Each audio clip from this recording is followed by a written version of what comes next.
하나님, 오늘도 주님의 은혜 가운데 새로운 하루를 시작합니다.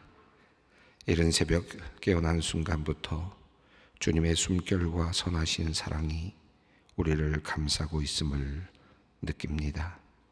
이 고요한 시간, 우리가 진정 누구인지 다시 확인하는 시간이 되게 하여 주시고, 우리의 하루를 온전히 주님께 맡기는 소중한 결단의 시간이 되게 하여 주시옵소서.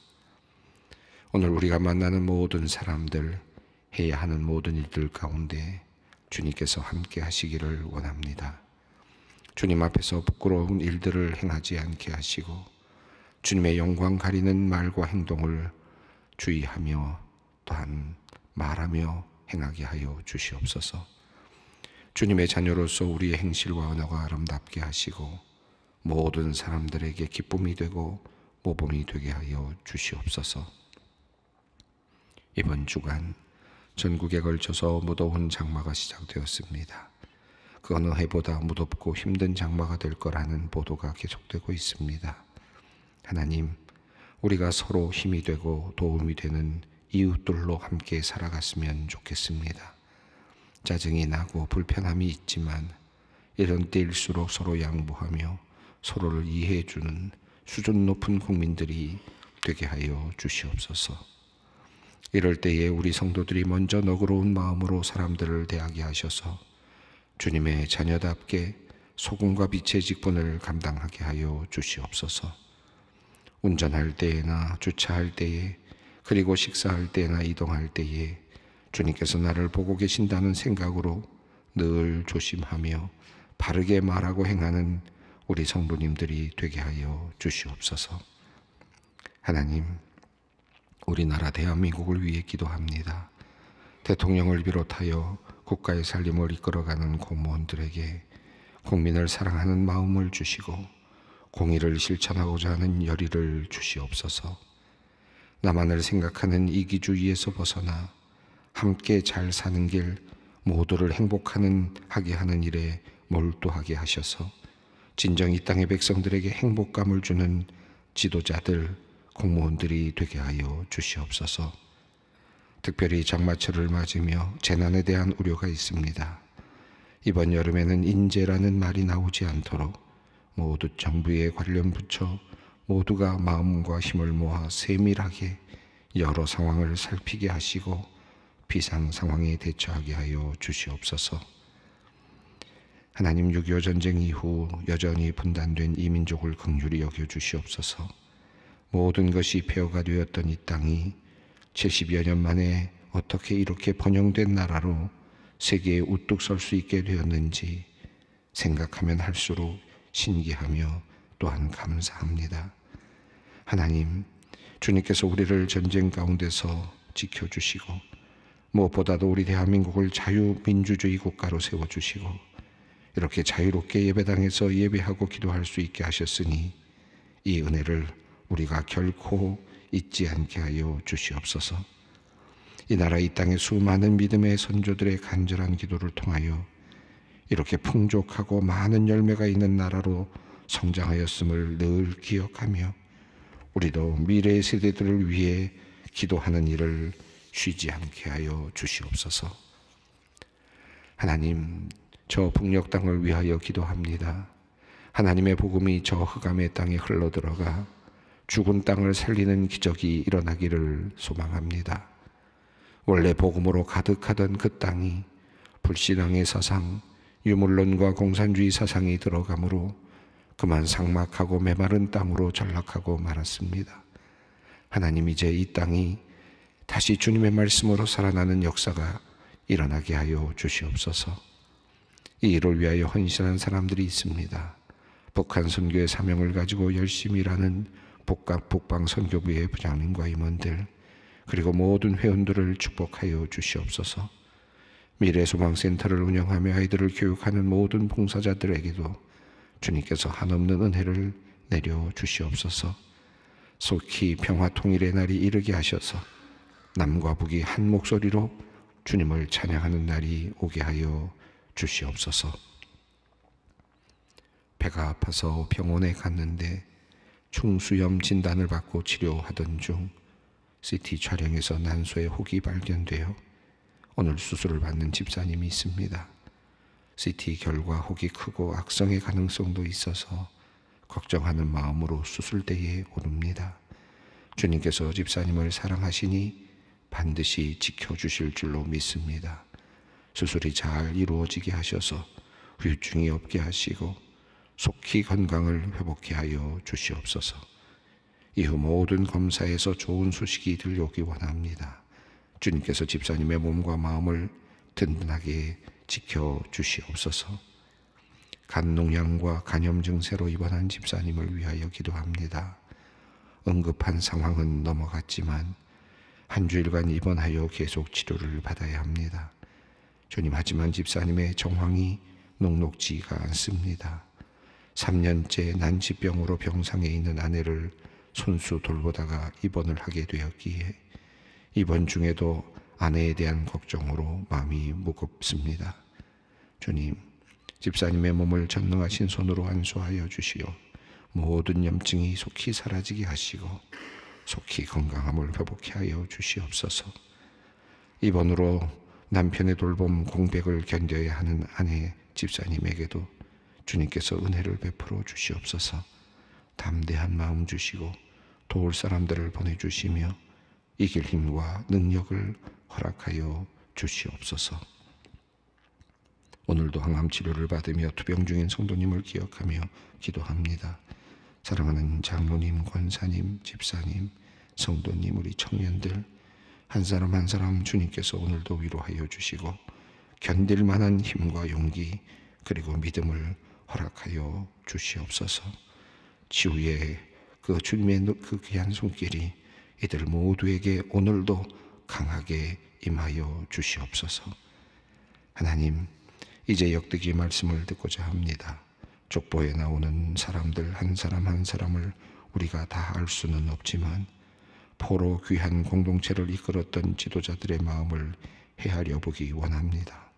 성전을 회복하기 원하였고 하나님과 더욱 연합하기 원하였으며 후손들의 앞날을 생각하며 부모로서 조상으로서의 책임감을 생각했을 그들의 마음을 우리가 말씀을 통하여 다시 배우고 느끼게 하여 주시옵소서.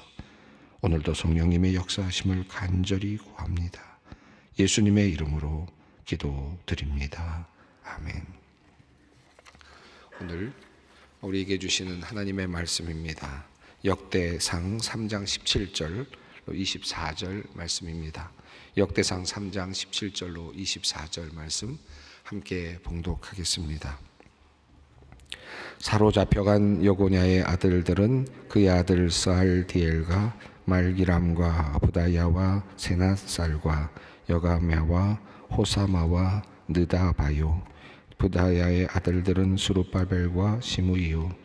스뭇바벨의 아들은 무슬람과 하나냐와 그의 매제 슬로믹과 또 하수바와 오헬과 베레가와 하사데아와 유삽헤셋 5사람이요. 나의 아들 블라다와 여사야요. 르바다의 아들 아르난의 아들들 오바다의 아들들 스가냐의 아들들이니 스가냐의 아들은 스마야요. 스마야의 아들들은 핫두스와 이갈과 바리아와 느리랴와 사밧 6사람이요. 느아랴의 아들은 에료에네와 히스기야와 아스리감 3사람이요. 에료에네의 아들들은 다보다위야와 엘리야십과 블라야와 압국과 요하난과 들라야와 아나니 7사람이더라. 아멘. 우리가 지금 그 족보를 보고 있는데 오늘 본문 말씀은 사로잡혀간 사람들에 대한 내용입니다.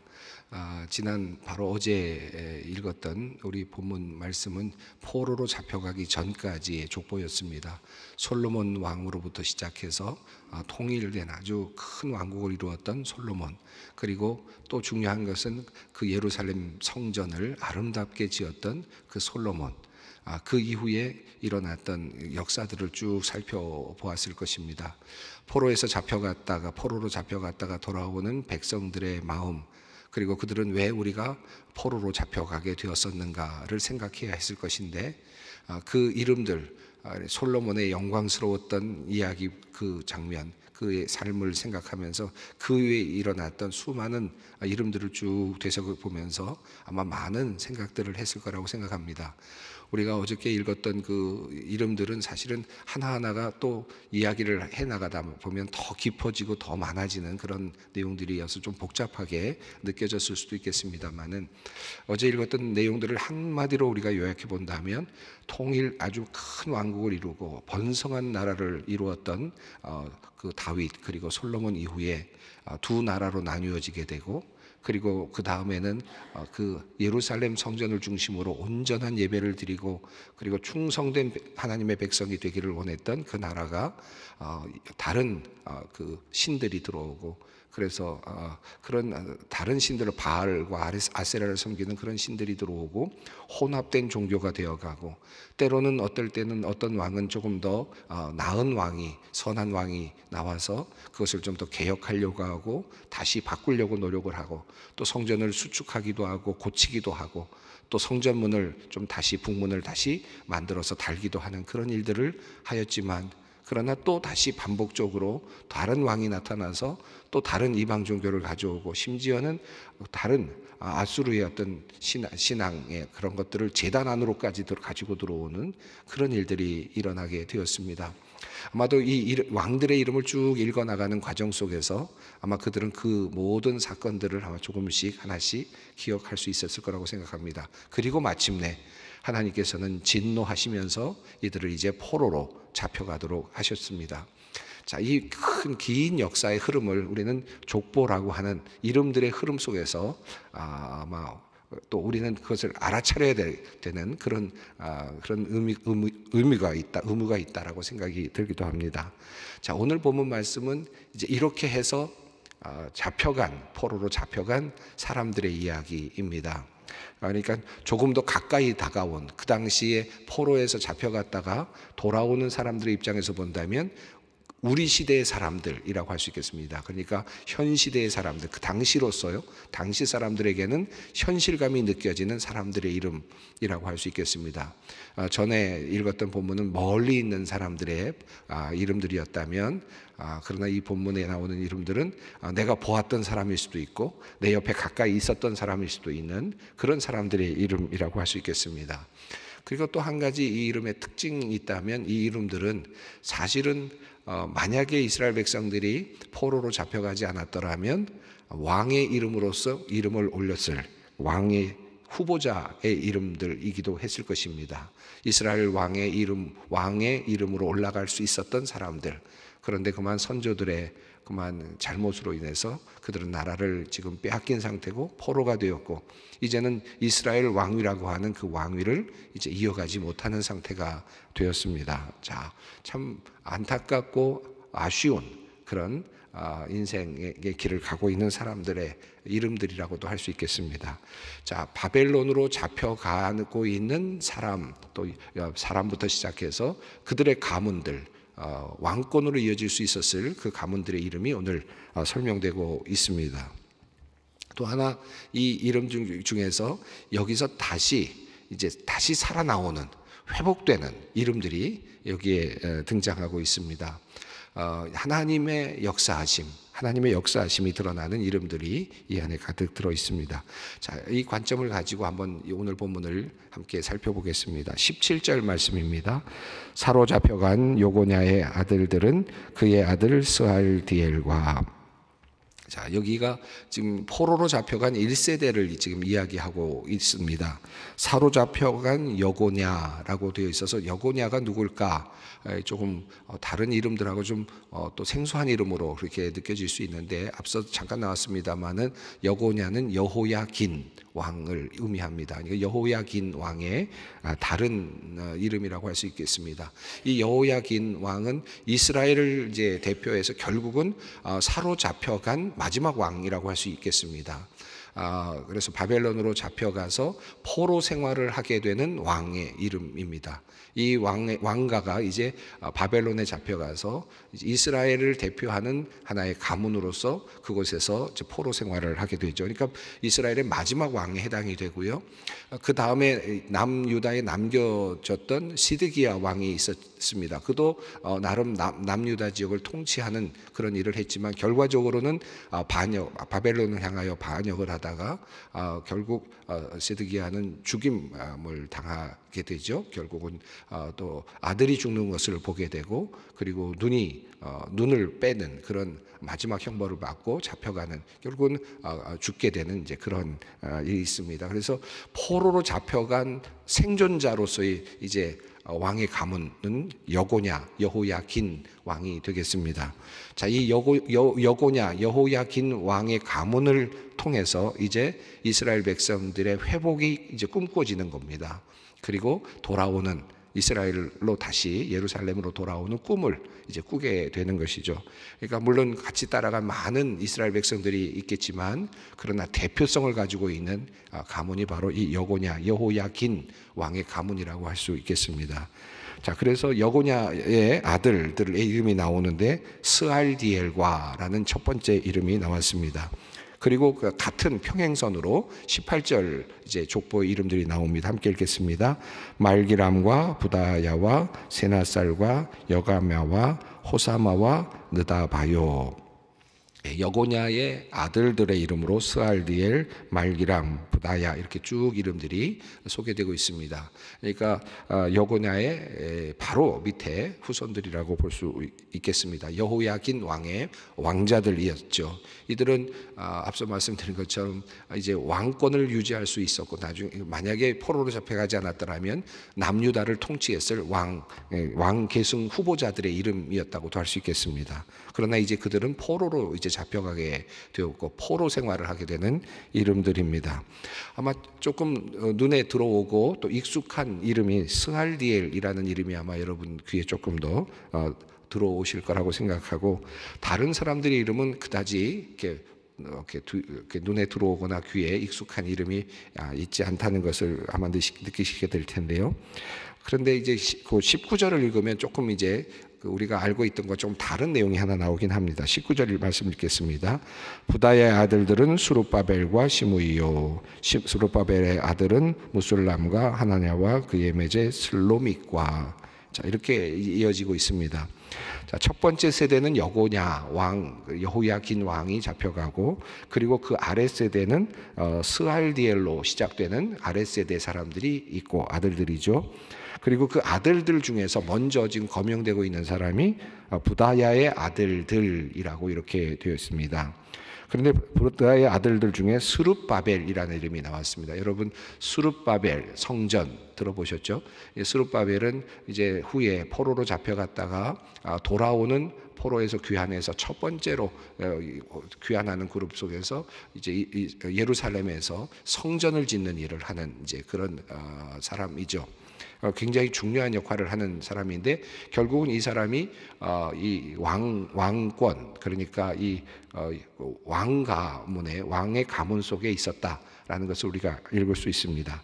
한 가지 조금 우리가 해결해야 될 문제는 부다야의 아들이라는 이름으로 스룹바벨이라는 이름이 나왔습니다.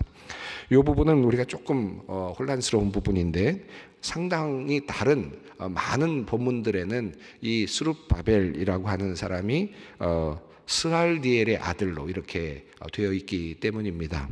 그래서 이 부분이 조금 혼란스럽습니다. 예를 들어서 에스라서 3장 8절에도 그렇고요, 뭐 3장 2절, 에스라서 3장 2절에도 그렇고, 느헤미야 12장 1절에도 그 내용이 나오고, 학개서 1장 12절에도 또 14절에도 이 스알디엘의 아들 스룹바벨이라는 이름으로 이렇게 표현이 되고 있습니다. 여기 역대상에서만은 부다야의 아들이라고 이렇게 되어 있는데, 학자들은 생각하기를 이 부다야의 아들이라고 표현하고 있는 이 역대상이 쓰여지는 이 시기가 도리어 이 당시의 현실을 가장 잘 알고 있었을 그런 시대이기 때문에 이 부다야의 아들이라고 쓴 이 이유도 굉장히 중요하게 다루어야 된다라고 생각을 하는 분들도 있습니다. 마태복음에 나오는 1장에 나오는 12절에 나오는 내용을 보면 거기에서도 이 스알디엘의 아들로서 스룹바벨이라는 이름이 이제 나오고 있습니다. 그래서 그 여러 가지로 이제 이 부분에 대해서 고민들이 좀 있는데요. 그 뭐 사촌지간이다 또는 같은 이름을 사용하고 있는 다른 사람이다. 뭐 이런 이야기들을 하고 있습니다만은 가장 이제 많이 이렇게 그 주장이 되고 있는 내용은 그 형사 취수제이죠. 수혼 규정. 그러니까 신명기 25장에 나오는 그 내용으로 인한 것이 아닐까라는 그런 학설이 있습니다. 이 무슨 말씀이냐하면 이 스알디엘이 있었지만 아이가 없었고 아이가 없이 죽었을 가능성이 있다. 그랬을 때 형수를 이제 취수해서 그를 통해서 동생의 아이를 낳게 되죠. 그럴 때는 생명은 동생이 주지만 그러나 이름 그 가문의 이름은 돌아간 형의 이름을 따서 이어지게 되죠. 그러니까 생물학적으로 본다면 부다야의 아들이 맞고 그리고 그러나 또 법적으로 말한다면 이제 죽은 스알디엘의 아들이 맞을 거다. 이렇게 해석하는 그런 학설들이 있습니다. 중요한 건 아니겠지만 서로 다른 이름들이 나온 것에 대한 나름대로 해석을 하고자 하는 그런 시도들이라고 할 수 있겠습니다. 자, 어쨌든 부다야의 아들 그리고 스알디엘의 아들, 법적으로 스알디엘 그리고 생물학적으로는 부다야의 아들, 그러나 어쨌든 왕가의 가문입니다. 스룹바벨이라고 하는 아주 중요한 인물이 여기 등장하고 있습니다. 자, 그리고 스룹바벨과 스무이라고 하는 아들들이 나오고요. 또 그 아들 스룹바벨의 아들들의 이름이 나오는데 무슬람, 하나냐 그리고 그의 매제 슬로밋 이렇게 이제 전지가 되고 있습니다. 그리고 이어서 또 평행선으로 20절에서 또 5사람의 이름이 거명되고 있습니다. 여기서 매제 슬로밋이라고 되어 있는데 여기서 매제라고 번역하기보다는 누이라고 번역하는 게 더 적절한 번역일 것 같습니다. 여기 있는 내용들, 그러니까 스룹바벨과 관련되어 있는 이름들은 우리가 정확하게 다 어떤 일을 했는지 정확하게 다 기억이 될 만큼 그런 인물들은 아닙니다. 그러나 스룹바벨이 이제 예루살렘으로 돌아와서 이제 정착을 하게 되는 그런 것인데 대표적인 인물이 될 텐데 이 모든 여기 나오는 이름들은 그러니까 포로기를 거쳐서 예루살렘으로 귀환한 그런 가문들의 이름, 특히 왕가의 이름들이라고 할 수 있겠습니다. 자, 여기 보면 그런데 재미있는 이제 이름들을 좀 보면 이름의 뜻들이 흥미롭게 되어 있습니다.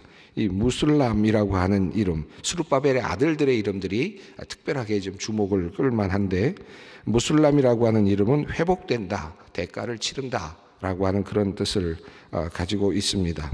이 하나냐라고 하는 뜻은 여호와는 하나님은 자비롭다라고 하는 그런 뜻을 가지고 있습니다. 이 슬로밋이란 말은 샬롬 그러니까 평화라는 의미, 하나님의 평화와 관련된 내용입니다. 또 하수바라고 하는 것은 하나님에 의해서 고려되었다, 하나님이 고려하신다라고 하는 그런 뜻을 가지고 있고요. 또 오헬은 하나님의 장막이란 뜻을 가지고 있고 베레가는 하나님께서 축복하신다, 하나님께서 축복하신다라고 하는 것이고 하사다라고 하는 말은 여호와는 신실하시다라고 하는 그런 뜻입니다.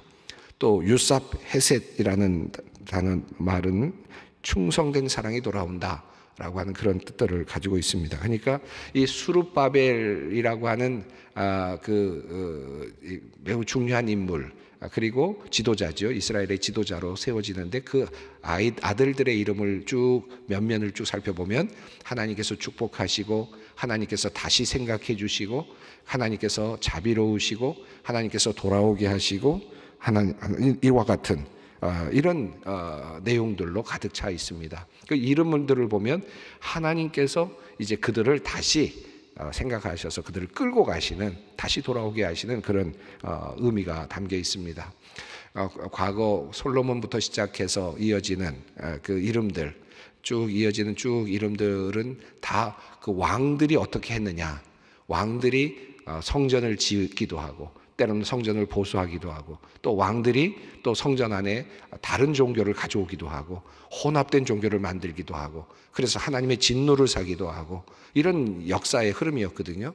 자, 그런데 이 포로 이후에 이제 이 스룹바벨의 아들들의 이름은 하나님이 중심이 됩니다. 하나님께서 이제 다시 고려하시고, 다시 생각을 고치시고, 하나님께서 이스라엘 백성을 축복하기로 결정하시고, 하나님께서 하나님의 자비로우심, 하나님의 사랑, 하나님의 평화, 이런 것들이 이제 다시 부각됩니다. 하나님 중심이 되고, 하나님께서 이제 이들을 열어주시고 회복시켜 주시는 그런 관점으로 바뀌고 있는 것을 보게 됩니다. 이 이름들이 가지고 있는 하나의 의미라고 할 수 있겠습니다.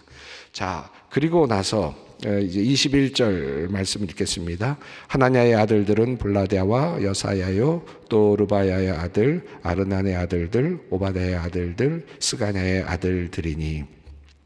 이 부분은 학자들마다 조금씩 생각이 다른데, 이 부분을 얼핏 읽으면 대대로 이어져서 5대까지 이어지는 것으로 보여지지만, 그러나 이것을 조금 더 정확하게 읽어보려고 한다면 이것은 전체적으로 한 대수, 그러니까 같은 아들들의 이름들로 이렇게 이야기를 합니다. 6명이 동시대 사람들로 그렇게 이해를 하고 있습니다.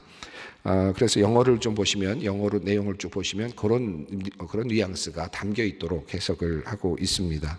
또 22절 말씀도 그렇습니다. 여기 또 6사람이라고 되어 있는데, 스가냐의 아들은 스마야요, 스마야의 아들들은 핫두스와 이갈과 바리아와 느아라와 사밧 6사람이요, 이렇게 되어 있죠.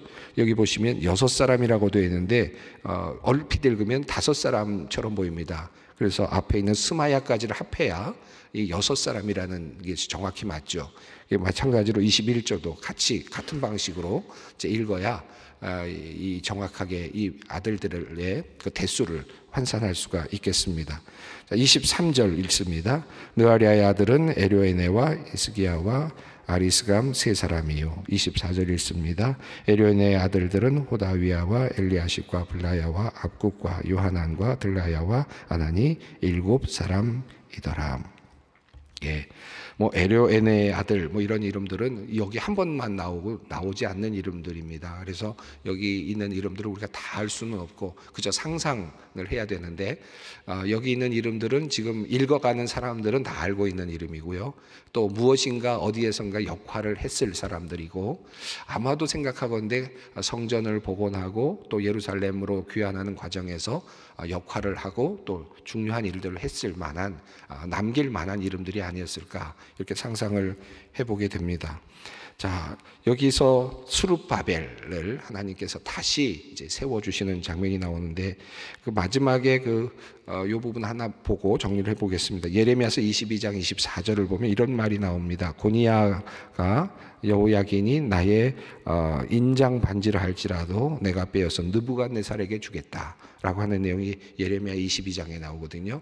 그러니까 하나님께서 그 인장 반지는 왕권 아니겠습니까? 이 왕권을 이제 빼어서 고니야가 여호야긴입니다. 여호야긴이 인장 반지를 빼어서 내가 느부갓네살에게 주겠다. 그러니까 왕권을 빼앗는다, 준다, 넘긴다라고 하는 그런 내용이 나오는데, 이 학개서 2장 23절을 보면 이제 스룹바벨을 향해서 하시는 말씀이 내가 너를 세우고 너를 인장으로 삼겠다라고 하는 그런 말씀이 나옵니다. 그러니까 여호야긴의 왕권을 빼앗아서 이제 포로로 잡혀가게 하고 느부갓네살 바벨론의 왕에게 왕권을 넘겼던 하나님께서 이제 다시 스룹바벨에게 인장을 주고 이제 그를 하나의 지도자로 세우시는 하나님의 주권, 하나님의 역사하심이 분명하게 드러나고 있습니다. 쭉 읽어나가는 이 수많은 이름들, 그러나 중요한 것은 이 수많은 사람들이 살았다, 그리고 이 사람들이 어떻게 살았는가, 또 무엇을 했는가, 굉장히 중요한 것이면서 동시에 이 안에 숨겨져 있는 하나의 흐름이 있다면, 하나님께서 이들을 어떻게 사용하셨는가, 하나님께서 어떻게 이 사람들을 대하셨는가, 이것이 더 큰 중요한 부분이다 라는 사실을 알게 됩니다. 오늘 이 이름들을 다시 한번 쭉 생각하면서 다 알 수 없는 이름들, 그러나 나는 하나님께서 나를 어떻게 생각하시는가, 하나님께서 나를 어떻게 사용하시기를 원하시는가, 이 질문을 던지면서 오늘 기도의 자리를 함께 나가기 원합니다. 함께 기도하겠습니다. 하늘에 계신 우리 아버지, 아버지의 이름을 거룩하게 하시며 아버지의 나라가 오게 하시며 아버지의 뜻이 하늘에서와 같이 땅에서도 이루어지게 하소서. 오늘 우리에게 일용할 양식을 주시고 우리가 우리에게 잘못한 사람을 용서하여 준 것 같이 우리 죄를 용서하여 주시고 우리를 시험에 빠지지 않게 하시고 악에서 구하소서. 나라와 권능과 영광이 영원히 아버지의 것입니다. 아멘.